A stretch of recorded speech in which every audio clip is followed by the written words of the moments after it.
விராலிமலையில் திமுக வேட்பாளரின் அண்ணனை தட்டி தூக்கிய எடப்பாடி அதிர்ச்சியில் அரசியல் கட்சிகள், மகிழ்ச்சியில் அதிமுகவினர். நண்பர்களே, அதிமுக தொண்டர்களாக இருந்தீங்க அப்படின்னா மறக்காம நம்ம சேனலை சப்ஸ்கிரைப் பண்ணிட்டு இந்த வீடியோக்கு ஒரு லைக் பண்ணிருங்க.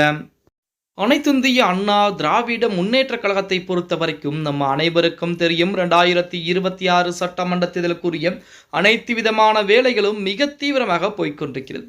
இன்னும் சரியாக சொல்ல போனால் தேதி இன்று 15ஆம் தேதி ஆகிவிட்டது.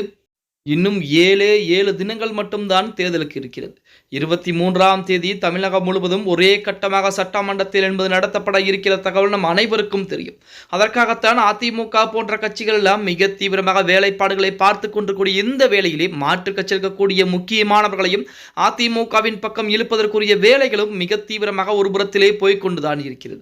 அப்படித்தான் விராலிமலையைச் சேர்ந்து திமுகவுடைய வேட்பாளராக அறிவிக்கப்பட்ட நபருடைய சொந்த அண்ணனை தட்டி தூக்கி இருக்கிறாராம் எடப்பாடி பழனிசாமி.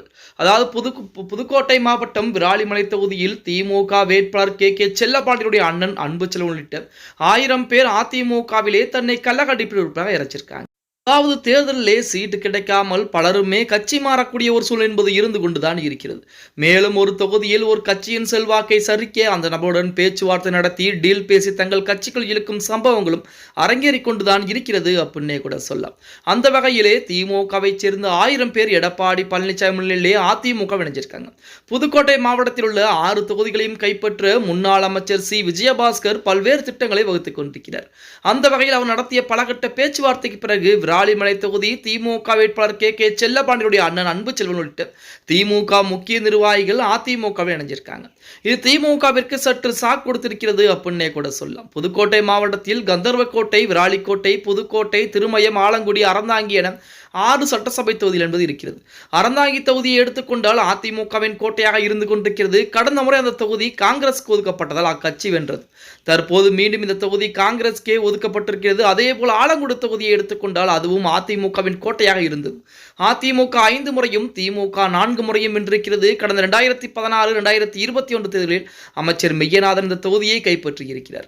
கந்தர்வக்கோட்டை தொகுதியை எடுத்துக்கொண்டுவேனால் அங்கு அதிமுக 2 முறையும், திமுக 2 முறையும், காங்கிரஸ் 3 முறையும் வெற்றி வாய்ப்பை பெற்றிருக்கிறது. திருமயம் தொகுதியில் திமுக 4 முறையும், அதிமுக 3 முறையும், காங்கிரஸ் கட்சி 7 முறையும் வெற்றி வாய்ப்பை பதிவு செய்திருக்கிறதா.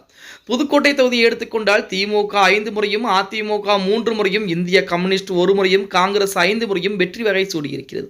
விராலிமலை சட்டசபை தொகுதியில் முன்னாள் அமைச்சர் சி விஜயபாஸ்கர் 2011, 2016, 2021 ஆகிய தேர்தல்களில் வென்று தற்போது 3 முறை தொடர்ச்சியாக அதாவது அந்த தொகுதியிலே சிட்டிங் எம்எல்ஏவாக இருந்து கொண்டிருக்கிறார். இப்படிப்பட்ட ஒரு சூழலில் புதுக்கோட்டை மாவட்டத்தில் இருக்கக்கூடிய 6 தொகுதிகளையும் கைப்பற்றக்கூடிய நோக்கத்தில் தான் திமுக இருக்கக்கூடிய முக்கியமானவர்களை அதிமுக இருக்கக்கூடிய வேலைப்பாடுகளும் நடந்து கொண்டுதான் இருக்கிறது அப்படின்னே கூட சொல்லலாம். அப்படித்தான் திமுகவுடைய வேட்பாளர் அறிவிக்கப்பட்ட கே செல்லப்பாண்டியுடைய அண்ணன் தற்போது அதிமுகவில் இணைந்திருப்பது அரசியல் வட்டாரத்தில் மிகப்பெரிய ஒரு பரபரப்பை ஏற்படுத்தி இருக்கிறது அப்படின்னு தான் சொல்லியாகணும்.